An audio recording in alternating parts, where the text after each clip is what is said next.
Nouvelle vidéo et on commence tout de suite avec une série qui va m'arracher la gueule.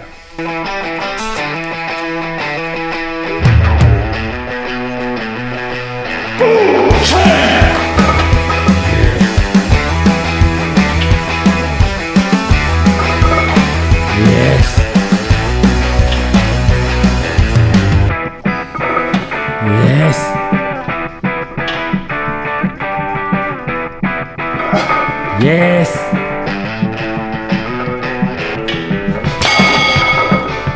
Wouhouhou. Plus lourde que prévu la salope. Oh. On se rappelle ce que t'as dit pendant la chauffe? Léger tout ça. Ça va, c'est passé comme je voulais. Lui il est vraiment bien. Les poignets là m'apportent une énorme liberté au niveau du mouvement, que ce soit sur la rotation ou même sur le mouvement de manière générale. Ça en fait un mouvement vachement naturel, vachement fluide, ultra intéressant comme exercice. La modulation de courbe de résistance, là du coup j'ai le plus gros qui est chargé sur les pieds du milieu, donc plus de tension sur le milieu du mouvement, à peu près quand mon coude va arriver à 90 degrés. Donc là où les grands dorsaux vont avoir les meilleurs leviers. Et du coup je fais ma progression sur l'épi du haut. Donc c'est-à-dire que là je vais charger l'épi du haut. Et quand j'ai trop de poids sur l'épi du haut, je les passe en dessous. Et du coup celui-ci est plus lourd parce que c'est le seul épi où on arrive du coup à la parallèle du sol. Là où du coup il y a le plus de poids. Celui-ci commence en étant un peu au-dessus. Donc forcément le poids qui est ici n'est pas équivalent au poids qui est ici. Mais ça c'est de la physique. Et si jamais ça t'intéresse, on en reparlera dans une autre vidéo. Donc dis-le moi dans les commentaires si jamais ça t'intéresse. Yes. J'étais bien là. Ah oui. J'étais bien. J'ai gagné une rep. J'ai monté le poids. En plus t'avais de la marge. Et ouais, j'avais une bonne marge. Là je compte 1,5 RIR. C'est quand j'hésite entre 1 et 2 RIR. Pas évident à estimer. Du coup sur la fin j'avais quand même des compensations au niveau de ma position. J'ai glissé un peu vers l'avant, ce qui fait que je touchais un peu la butée. Mais une chose est sûre, j'avais de la marge. Et elle m'a pas fatigué énormément sur le plan de la fatigue générale. Par contre sur le plan de la fatigue musculaire, elle m'a défoncé les grands dorsaux. Donc c'est un set qui a un ratio stimulus par rapport à la fatigue qui est extrêmement intéressant. Et c'est le genre de set qu'on veut dans une séance. Rémi qui nous trimballe les plaques pour son magnifique hip thrust. Il est de toute beauté, il y a toutes les couleurs sur ton hip thrust, Rémi. Ouais, et j'ai même mis un petit peu de vert là pour amener un petit peu ce côté un peu nature.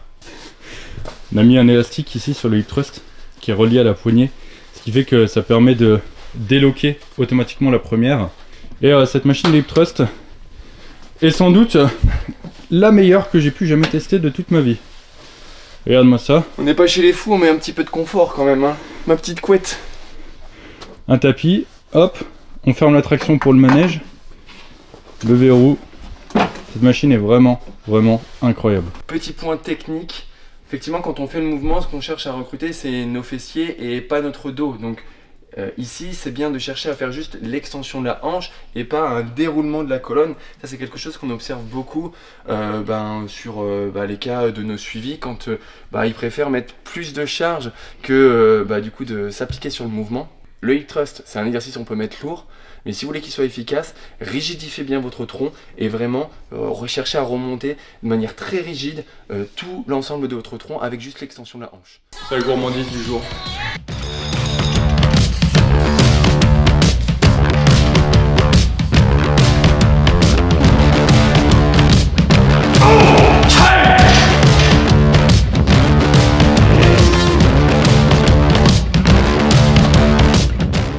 Le problème de cette machine, c'est que la cam, elle est ovale ici.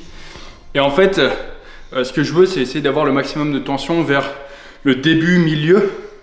Et du coup, les premières reps, quand je suis bien gainé, bien vers l'arrière, ce qui se passe, c'est que justement, j'ai ce pic de tension là où je veux. Et après, plus la série avance, plus en fait, j'ai du mal à maintenir mon gainage, même s'il y a un support. Et plus en fait je vais vers l'avant, ce qui fait que le maximum de la tension n'est plus vers le début du mouvement, mais plus vers la fin, milieu. Et du coup, j'ai de plus en plus de difficultés à aller chercher toute l'amplitude. Ça reste très efficace. Et c'est pour ça que j'ai un deuxième set aussi. Et elle m'est quand même rentrée dedans malgré tout ça. Bien sûr, c'est une critique que je lui fais. La machine reste une très bonne machine en soi. On l'a un peu pimpée, etc. Mais elle a aussi quelques petits défauts. Et t'as vu, je suis trop léger pour monter dessus, j'ai dû me tirer. J'ai vu les deux pieds. C'est là que j'ai su que le set il allait être dur. Les deux pieds dessus. Salope de bout. J'arrête le set quand je sens que je commence à perdre de l'amplitude. Parce que si j'allais trop loin avec la fatigue et tout, pour remettre le pied là-dessus, le problème c'est que cette machine là, on l'a fait pour un tirage avec les coudes ouverts, ce qui fait qu'on met le siège très très bas. Et du coup la pédale, t'es obligé de faire un...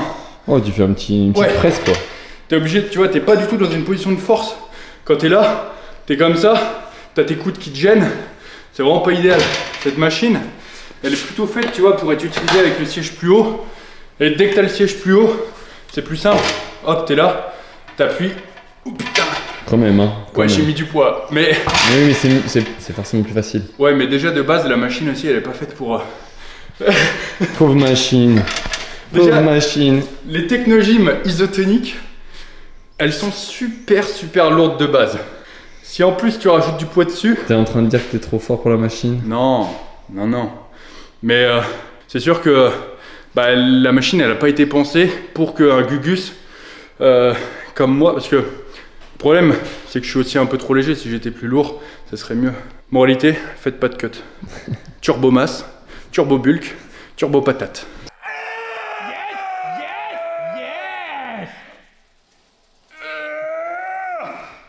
Oh!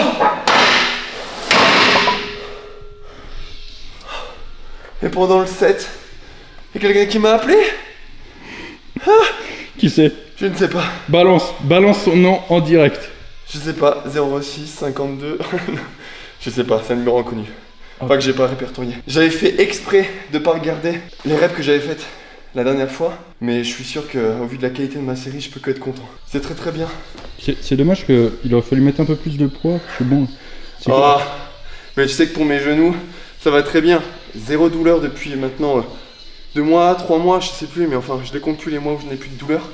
Mais je préfère être très prudent sur ma remontée, sachant qu'en ce moment, je vadrouille quand même pas mal entre plusieurs salles de sport, enfin 2 en l'occurrence. Mais je préfère temporiser et m'assurer que je réalise bien mon mouvement et la charge n'est que accessoire. Après, bien sûr, j'applique toujours les moyens de surcharge, mais en étant toujours dans la mesure. On a explosé. Un mec incroyable, hein. Incroyable. Le bonheur que c'est de pouvoir faire du deadlift sur un sol qui est dur. Ouais. Et surtout un sol qui est droit. Là, du coup, avec Rémi, on a été pas mal en déplacement. Et même quand je m'entraîne dans d'autres salles, parfois, tu sais, t'as des dalles, mais les dalles, elles sont mangées. Donc t'as un pied, tu vois, t'es un peu comme ça quand tu fais ton deadlift.